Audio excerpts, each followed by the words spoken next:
आज या ठिकाणी स्क्रुटिनी होती, विधान परिषदची इलेक्शन आहे.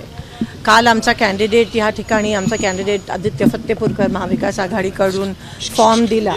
10 अधिकृत सह्या त्या ठिकाणी केल्या होत्या आणि आज स्क्रुटिनीच्या वेळेस जो एक ज्यांनी सही केलेली त्याला भाजपच्या आमदारांनी वरून काही इन्स्ट्रक्शन आले असतील, भाजपच्या सगळ्या पदाधिकाऱ्यांनी त्याच्यावर प्रचंड दबाव आणला, त्याला पळवून नेलं, किडनॅप केलं खरं तर, आणि त्याला खोटं ॲफिडेव्हिट या ठिकाणी सादर करण्याचा दबाव आणला की ही माझी सही नाही आहे.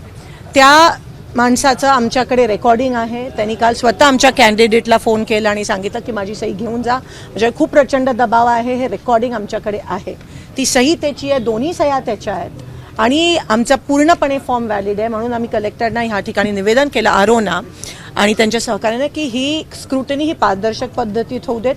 जर त्यांच्याकडे बहुमत आहे तर त्यांना भीती कसली आहे? काय सिद्ध करायचं गुंडागर्दी तुम्ही प्रयत्न करताय?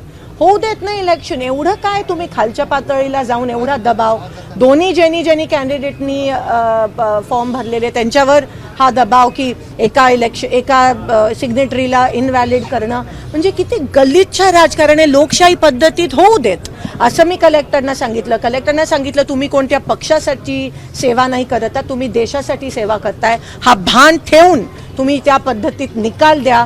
20 वर्षापूर्वी जे होतं ते आता नाही आहे. आता प्रेशर आणून, दबाव आणून माणूस त्या ठिकाणी फिरतो, त्याचा निर्णय बदलतो. हे गृहीत धरून, हे नवीन सर्कमस्टन्सेस आहेत. आधी कोणत्याही रूल बुकमध्ये असं लिहिलं नव्हतं. म्हणून त्या पद्धतीने चौकटीच्या बाहेर जाऊन तुम्ही चौकशी करून निर्णय पारदर्शक पद्धतीत द्या आणि इलेक्शन होऊ देत.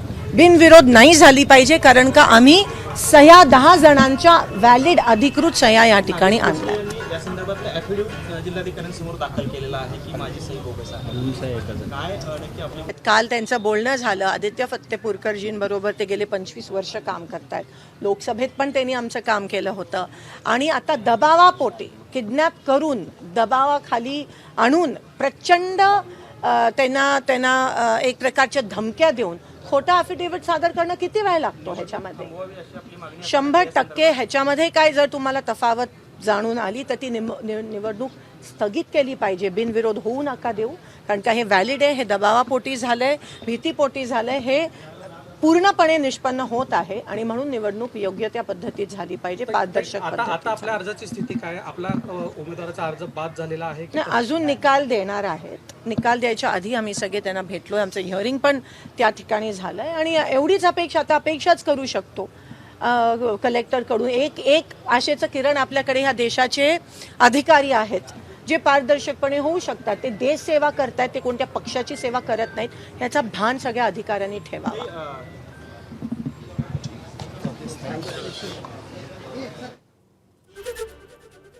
तर आदित्य फत्तेपूरकरांच्या अर्जावर सूचकानं आक्षेप घेतल्यानंतर आता प्रणिती शिंदे या जिल्हाधिकारी कार्यालयामध्ये दाखल झालेल्या होत्या आणि अशा प्रकारे दबावाचं राजकारण करू नका असं त्या म्हणालेल्या. एबीपी माझा, उघडा डोळे बघा नीट.